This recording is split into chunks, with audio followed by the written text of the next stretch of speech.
Thank you all for attending here today and for the submissions that you've made. I'll start, Professor Hegarty, with yourself, if I may. Just in terms of your statement there at the outset, I want to get discussing the costs in that, but there's just a point I want to correct potentially, and maybe you can come back to this one afterwards. It's just the statement on page 3 where it says that under Housing for All, no housing is planned in Dublin City for households earning over 36,000 and under 80,000. So that's really affordable housing we're talking about there. The latest City Council housing report shows that on top of the 10,000 social homes that are in planning already, construction and whatever, there is an additional almost 5,500 affordable homes. That's a combination of 1,800 affordable purchase, 2,600 plus cost rental, and then roughly about 700 through Part 5. So maybe you can come back to that afterwards. I appreciate, I'm not trying to bombard you here, but I just think it's a really important fact, because a big intervention, a big objective of Housing for All is to actually deliver affordable housing despite or in spite of the challenges with cost inflation.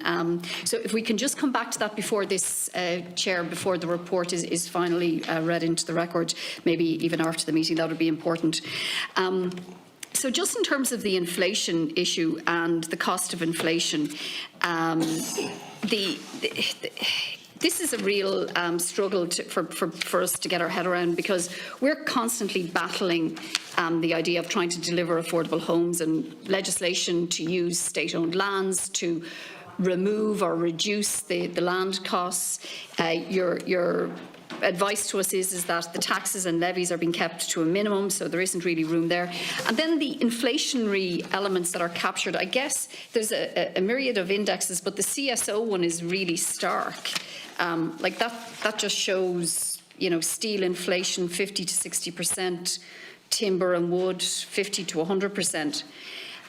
And yet you conclude that it's not cost inflation, that, and I'm just wondering, like, that has to, even considering the various indexes, like the materials have to be a significant, and is there anything at all that can be done? And I'm thinking, is there anything can be done in terms of changing the methods of building, changing the process of building, changing the materials?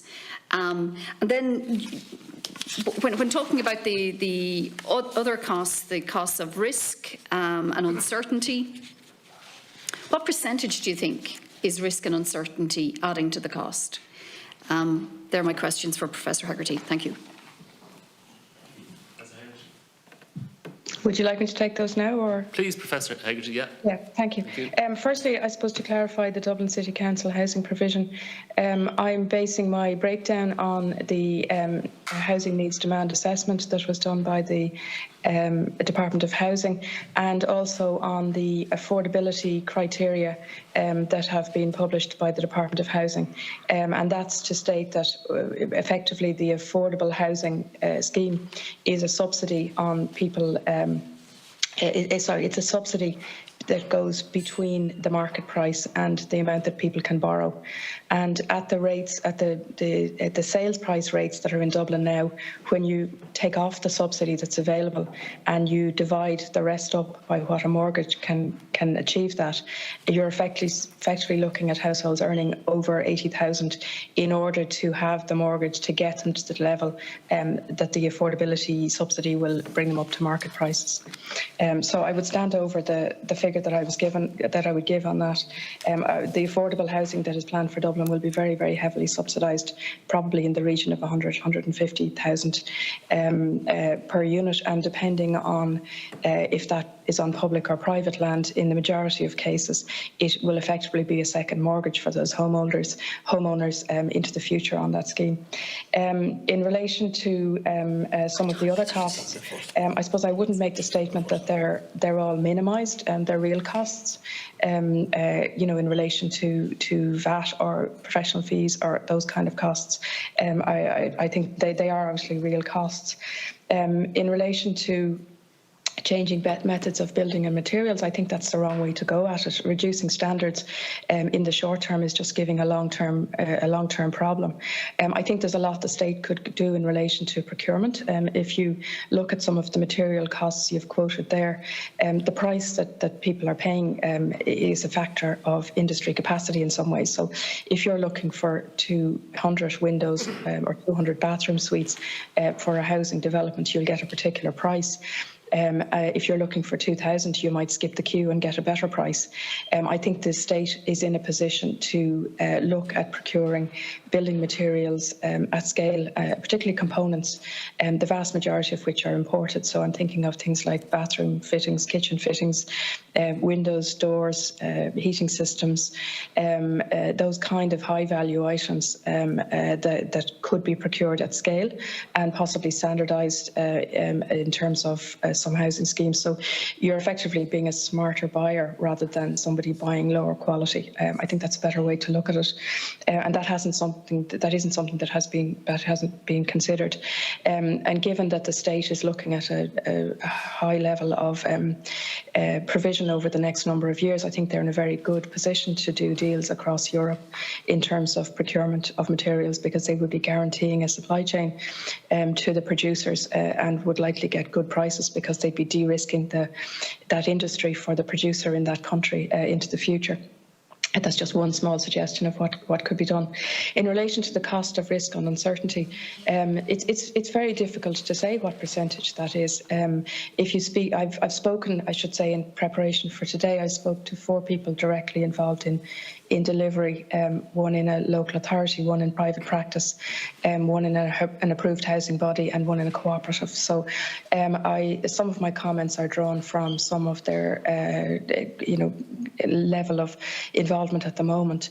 When people in construction talk about risk, it's multiple factors. But at the end of the day, it comes down to the fact that if somebody is asked to price work and to commit that price in a construction contract, which is generally over quite a considerable time, maybe 1 or 2 or more years, they need to make an assessment of market conditions in the future. They need to make an assessment of whether they can get subcontractors to do the work and at what price, whether there will be delays on materials, whether there will be difficulties in the supply chain. And a lot of that pricing in risk is a factor of the terms that they're being asked to sign a contract under. So when people, particularly say in the public sector, are being asked to take on a lot of risk for price certainty, which is the policy in public procurement at the moment and has been for about the last 15 years, when people are asked to take on risk, they have to allow enough in their price now that they won't put themselves out of business during the course of the contract, and they'll be able to meet those contract terms. If that risk is managed better, and that means in construction that there is more latitude in the contract for negotiating risk as it arises rather than allocating it at the beginning, you will get keener prices. So the more likely a contractor is to be able to renegotiate if there are particular difficulties or material changes or inflation in the future, the keener the price will be at the beginning. But that isn't how most public contracts are set up at the moment.